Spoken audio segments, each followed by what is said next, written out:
tetap semangat. Oke siap. Coba bareng-bareng ya, tangannya begini semuanya agak yuk. Yuk bareng-bareng yuk. Mulai semangat kan juga dongeng nunggu yuk, tangannya begini yuk. Gimana kabarnya semuanya? Allah Akbar, tetap semangat. Yuk santri senior lebih semangat, santri senior lebih semangat ya. Yuk coba hari ini bareng-bareng yuk. Oke. Kali malah darah kita betul nih kesannya betul semangat. Panjenengan kan pun poso kan ya mau pagi bisa kan lah langsung itu kudune bahagia ya. Ya lebih lagi sekali lagi ya. Gimana kabarnya semuanya? Alhamdulillah luar biasa. Allah Akbar, tetap semangat. Oke ya, alhamdulillah. Innal hamdalillah nahmaduhu wa nasta'inuhu wa nastaghfiruhu wa na'udzu billahi min shururi anfusina wa min sayyiati a'malina may yahdihillahu fala mudilla lahu wa may yudlil fala hadiya lahu. Asyhadu an la ilaha illallah wa asyhadu anna Muhammadan abduhu wa rasuluh. Amma ba'du. Yang kami hormati Bapak Ibu semuanya, teman-teman semuanya, mas-mas, bapak dan semuanya yang insyaallah dibanggakan di kampung ini dan semoga kita nanti dimuliakan Allah Subhanahu wa taala. Pertama dan utama, marilah kita senantiasa bersyukur kepada Allah karena pada kesempatan kali ini kita masih diberikan nikmat oleh Allah Subhanahu wa taala untuk menghadiri acara rutin setiap 2 hari sekali, tarawih keliling sekaligus kajian bersama pada malamnya dengan mengucapkan alhamdulillah terlebih dahulu. Alhamdulillahirabbil alamin. Salawat dan salam semoga terturunkan kepada baginda Rasul Muhammad sallallahu alaihi wasallam, yang mana Nabi Muhammad adalah teladan kita. Semoga kita termasuk pengikut beliau yang senantiasa istiqomah sampai akhir hayat nanti. Allahumma. Bapak Ibu semuanya, sebelum nanti karena ini saya di sini tuh dijelaskan sama Pak Wahono, nanti katanya dongeng rapopo banget. Biar biasanya kan sudah sering panjenengan itu tausiah, masya Allah di sini para ustadz, para kiai banyak. Jadi nanti bagian saya yang menyampaikan, walaupun mungkin pesannya tidak banyak, insya Allah bisa diambil hikmahnya. Gitu ya. Sebelum saya bercerita Bapak Ibu semuanya, izinkan saya menyampaikan bahwasanya pada kesempatan kali ini. Mohon maaf ya Bapak Ibu semuanya, di sini saya tuh bahasanya campur-campur. Mereka udah gede saya caknem ini. Kalau mungkin anaknya panjenengan, nah kalau dari kan 30 tahun, kalau nombi umurnya itu 27 tahun, kelahiran 97 saya. Jadi besok Agustus saya baru 28. Tapi alhamdulillah pada kesempatan kali ini diizinkan sama Allah melalui fasilitanya Pak Wahono, saya bisa berdiri di hadapan panjenengan semuanya dalam rangka ini sharing mawon. Jadi kalau alhamdulillah pada kesempatan ini diamanahi di komunitas saya ini, di komunitas pendongeng Solo Raya ini yang membersamai kakak-kakak pendongeng kurang lebih ada 50 Bapak Ibu semuanya. Di Solo Raya itu ada anggotanya 50 yang setiap hari bulan Ramadan ini jadwalnya ini sudah padat kabeh. Nanti sekolahan nanti itu bingung buatan angsal pendongeng. Ini alhamdulillah saya diamanahi jadi koordinatornya. Nanti pokoknya setelah saya cerita ini nanti tak dongeng itu tenang wis. Dari dongeng orang dongeng tenang sabar. Dongengnya orang butuh langsung kan prolog nih. Mulai kalau dongeng lo dikira malah pulang malah jadi aneh. Jadi kita Bapak Ibu semuanya, di dalam dongeng ini kaitannya pesan yang panjenengan sebagai orang tua dan bagaimana berkomunikasi kepada anak. Dongeng itu penting sekali. Kenapa saya katakan penting? Maksudnya gini Bapak Ibu semuanya, dongeng itu bukan bermaksud kita menceritakan koyok zaman dhisik koyok kancil nyolong timun, terus misalkan koyok hal-hal yang tidak baik. Tapi dongeng itu bisa kita menyampaikan hal-hal yang positif, yang baik, yang penuh makna, penuh hikmah. Jadi kadang kalau panjenengan memahami dongeng itu mesti tentang kancil, ya udah. Makanya kalau kita membahas tentang kancil, manusia ini oke sih wong do ngapusi, wong do berbohong, wong do korupsi. Korupsi ini orang main-main, pirang triliun sisan, orang kok miliar tapi triliun, pertama gitu dikorupsi, terus nopo-nopo itu dikorupsi kabel. Itu karena mungkin dulu waktu kecil senangnya dongeng, dengarkan dongeng tentang kancil. Tapi nanti kalau panjenengan semuanya, Bapak Ibu semuanya belajar, maksudnya itu orang kudu dongeng koyo kalian kulo. Jadi orang kudu koyo kulo. Jadi orang naik kulo kan suara-suara nganggo, misalkan suara. Nah, nungguin contohnya ya, suara helikopter nungguin, nungguin. Nah, terus suara. Nah, suara bom barang. Oke, berarti kudu koyo nungguin. Jadi kan Bapak Ibu semuanya, dongeng itu penting. penting karena nanti panjenengan semuanya nanti akan bagaimana bisa masuk di dunianya anak-anak. Karena dunianya anak-anak itu imajinasi, dunianya menghayal, dunianya mereka harus penuh dengan inovasi. Makanya kenapa anak kecil itu senangannya nonton YouTube, Bapak Ibu semuanya. Senangannya nonton YouTube sing bergambar, sing pokoknya ekspresif, energi, pokoknya komunikatif karena anak-anak senang. Karena anak-anak itu akan berimajinasi. Seperti halnya kalau saya dongeng, kan saya biasanya itu dongeng itu ke anak-anak kecil. Biasanya anak-anak TK, anak-anak PAUD, anak-anak rumah tafsir, rumah Quran SD. Nah ini spesial, ini santri-santri senior semuanya, guys. Masya Allah. Tapi ya mungkin untuk pulau dongeng ini aman, ini cerita dunia. Jadi begini Bapak semuanya. Bahkan di dalam Al-Quran itu, di dalam kitab Al-Quran yang kita imani, itu sebagian besar itu kisah. Sebagian besar itu cerita-cerita. Makanya kita sebagai orang tua, misalkan orang pengen anaknya, itu cerita-cerita saja, ya gak baik. Kita sebagai orang tua bagaimana menceritakan kepada anak kita cerita-cerita yang baik. Sekarang ini Bapak Ibu semuanya, saya sudah berkeluarga Bapak Ibu semuanya. Jadi umur wis 17 tapi saya itu sudah menikah dan sudah punya anak. Saya sudah, anak saya mau 3 tahun Bapak Ibu semuanya. Jadi saya nikahnya umur 23,5. Nah sekarang anak saya sudah 3 tahun, alhamdulillah.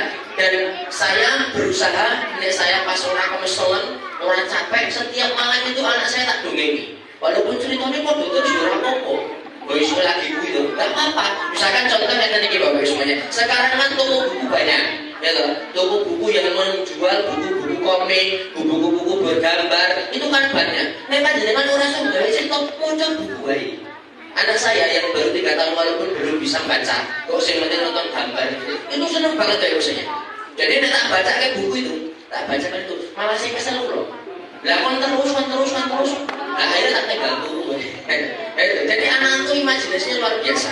Makanya panjenengan semuanya yang mungkin ini yang pasangan-pasangan muda masih punya anak kecil masih di bawah TK itu perbanyak cerita-cerita. Karena itu nek wis gede, wis batas cerita-cerita itu kan anaknya anak-anaknya susah kan dewe. Mereka pun pintar, bisa istilahnya mengelak, maksudnya bisa balesi. Karena mereka sudah berpikirnya sudah keluar, sudah duwe kanca, punya teman banyak. Tapi bagi anak-anak yang usianya TK ke bawah, itu insya Allah nanti kalau kita ceritani, kita bawakan sebuah cerita-cerita yang baik, nanti anak-anak itu akan jadi baik.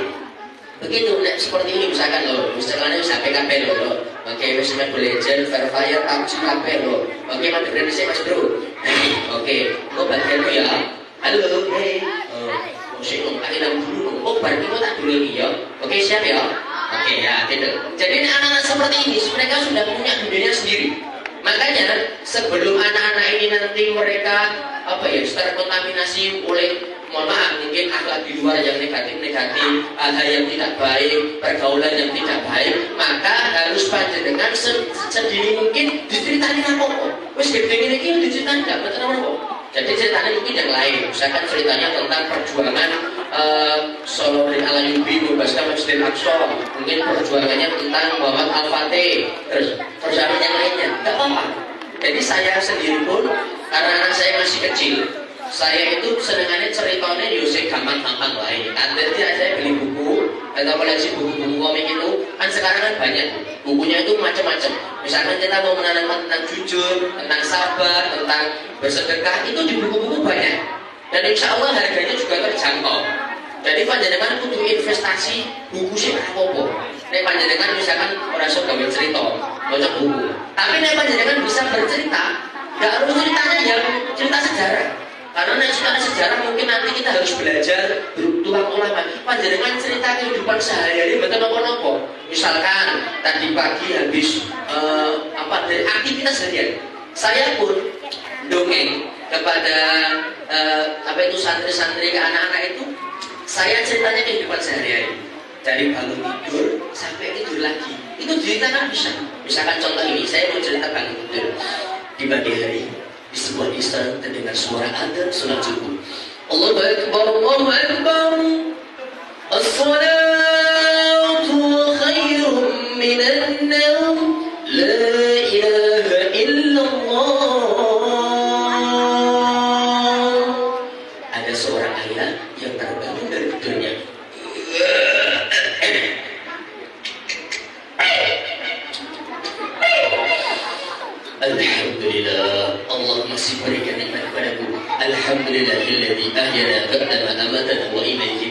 Amin. Setelah bangun, ayahnya langsung menuju kamar anaknya. Dibangunkan mau diajak bangun sholat subuh.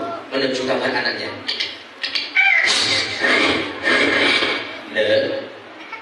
Bangun. Bangun. Lah anaknya bangunnya susah.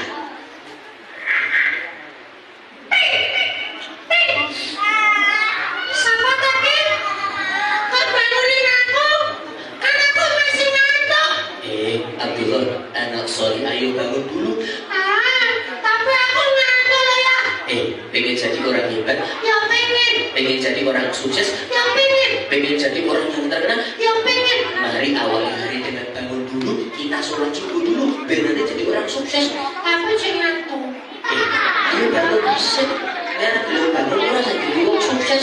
Oh, ngono ya. Nanti syaratnya bangun sholat subuh dulu. Iya, bangun sholat subuh dulu. Wes ngono. Aku tak bangun dhisik. Akhirnya anak tadi bangun teman-teman semuanya. Teman, aku tak persiapan di sholat subuh. Tapi aku ada di bisik yang toilet. Masuk toilet saja. Masuk toilet kayak kanan dulu atau kanan kiri teman-teman? Kiri atau kanan? Bismillahirrahmanirrahim.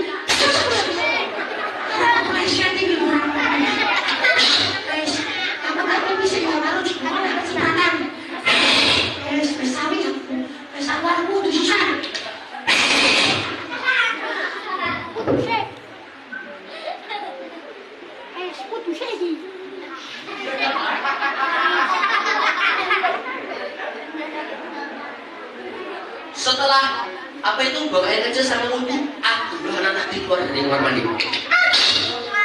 Keluar kamar mandi kan kanan dulu atau kanan kiri teman-teman? Kanan. Terus anak tadi ambil airnya. Ya, aku sudah wudhu. Ya udah, ayo sekarang ganti baju, persiapan kita ke masjid. Oh siap, ya wes kan bersarung ya teman-teman, kan gampang. Ayo dibawa ke sarung. Ayo sekarang baju koko. Aku peci. Saya peci baju koko sarungnya. Tapi cek mampu peci. Ayo serangku. Anak tadi sama ayahnya setelah siap, dia langsung bergegas ke masjid karena pengen jadi orang hebat, pengen jadi orang sukses, maka dia harus sholat subuh. Ya, sudah siap. Yaudah, ayo kita berangkat. Berdoa saja. Bismillahirrahmanirrahim. Bilang amin. Anak tadi sama ayahnya berangkat ke masjid mau sholat subuh. Kita semangat tepuk tangan. 1, 2, 3.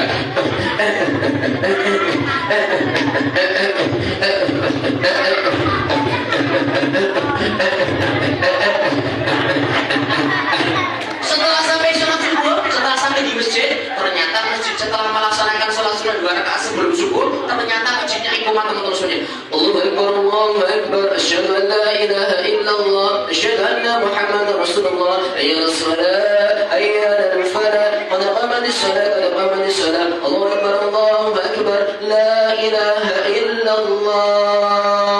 Ya, sholat. Ya udah, ya kita luruskan sholat. Ternyata anak tadi tinggalin yang di sholat. Neng kampung biasanya sih jadi imam. Mbak kakung wis tuwa, mbak kakung imam jadi imaman.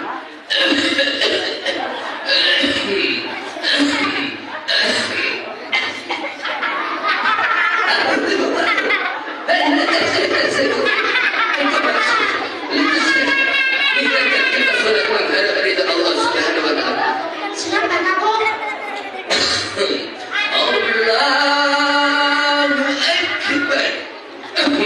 Langsung salam baik. Langsung salam. Assalamualaikum warahmatullah. Assalamualaikum warahmatullah. Setelah selesai melaksanakan sholat subuh seperti biasa, Abdullah disuruh berdoa berikan kepada Allah. Abdullah, Ya ya. ayo sekarang berdiri berdoa. Siap ya, aku terus berdoa ya. Ayo kita pulang. Yaudah, ya kita pulang. Abdullah kalau bapaknya pulang ke